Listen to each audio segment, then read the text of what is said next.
Hey guys, Dr. Dex here. Today I want to talk to you about something I wish I would have known a lot earlier in my career. So this video is for newer contractors, younger guys, people that may not know anything about scaffolding. I picked my sets up used on Craigslist. In the right environment, it's really useful to have. Scaffolding can be used a couple different ways. So if you like what you see today, don't forget to click that subscribe button and hit that bell icon to be notified when we're putting out new content. Okay, so basically, back here, you can see we have one set of scaffolding set up. So one way to use scaffolding is just one elevation. These are 10-foot wide scaffolds. These are a little bit more luxury, a little bit nicer.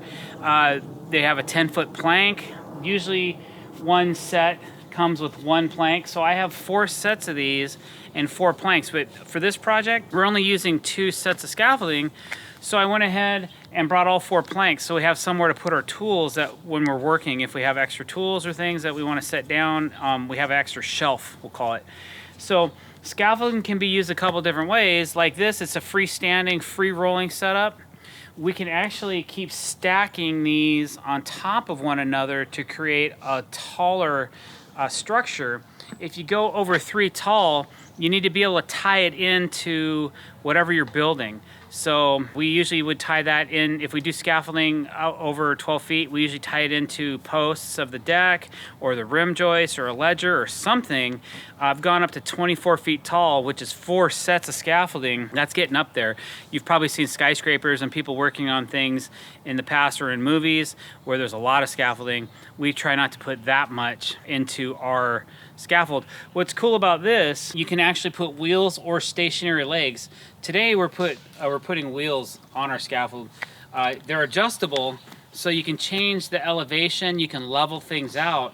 But what's cool about these is when you put them in, right here, there's a dial, and you can just twist that dial up or down to level out your scaffolding.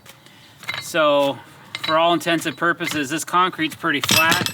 We're just gonna keep them as low as possible. We don't need to go up really high, but this allows you to avoid a lot of ladders.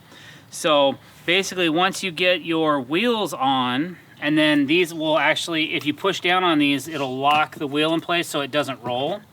So sometimes we use that if we're rolling around too much, you actually can lock the wheels in. Once you have it to this point and you have the wheels on, then the next step is actually just assembling the scaffolding together, which is what Naz and I are going to do right now. So I'll just kind of hold this. These are the X braces. These keep the scaffolding square and from going like this too much.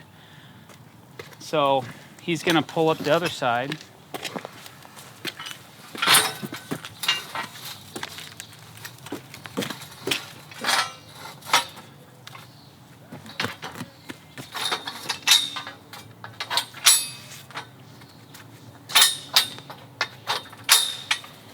Okay, now we just got to lock in the other X brace.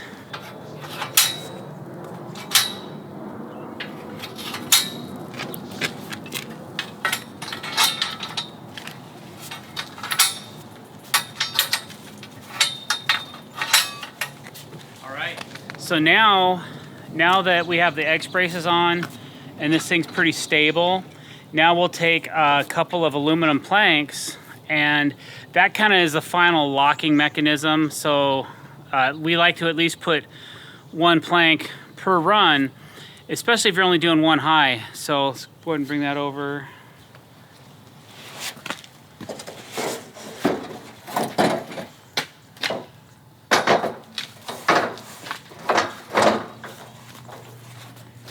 There we go. That kind of keeps things a little more stable. And then this one, we have the ladders. Notice the ladders, there's one side of a scaffolding that has kind of like a ladder effect. The other side does not. It's so you can enter and exit. You can climb this. And then also you can put your plank on at a different height, which comes in handy when you're trying to work in a certain environment or a certain elevation. We feel this height's a little too high to work on the house. But right here, this is the comfortable height that we can work on these ledger boards against the house. So this will keep us from having to run up and down ladders so much. It saves a lot of time. It's a real safe way to work on a second floor area, and that's why we like to bring them out and use them sometimes on our job sites, especially if I have a nice concrete area that I can roll these things around on. We brought extra planks so that we had a place we could make a shelf, like to put tools on or whatever. So we're standing on this one, and this side over here we have up here, so I can put pry bars, hammers, skill saw, whatever I need, whatever, a saber saw, whatever I got going on. Sawzall was what I was thinking. And it's just a cool place for like a shelf, or you know, you can sit on it like a bench. So basically, you know, this thing's put together now. I can climb on this.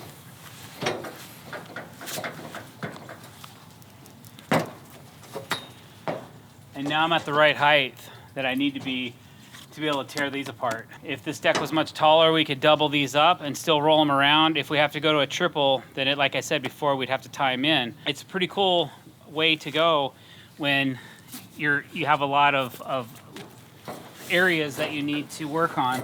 And then another thing we could do is, if we wanted to, we could run a plank in between these two, so we could be able to work here, and work over here all at the same time before we have to move our rig, which is kind of handy as well. So hope that answers some questions. If you have any more, don't forget to leave them below. Comment, let us know what you think about scaffolding, and if you learned anything, I really appreciate it. When I first started my business, for the first 10 years of it, I had no idea what this stuff was. I had no idea how it worked. I had no idea how it went together, and I actually just kind of figured it out on my own. So I hope this video helps somebody that's maybe newer to the trade, or that didn't understand what these things were or why you would want them. All right, thanks for watching, guys. Don't forget to click that subscribe button and hit the bell icon to be notified when we're putting out new content. Have a great day.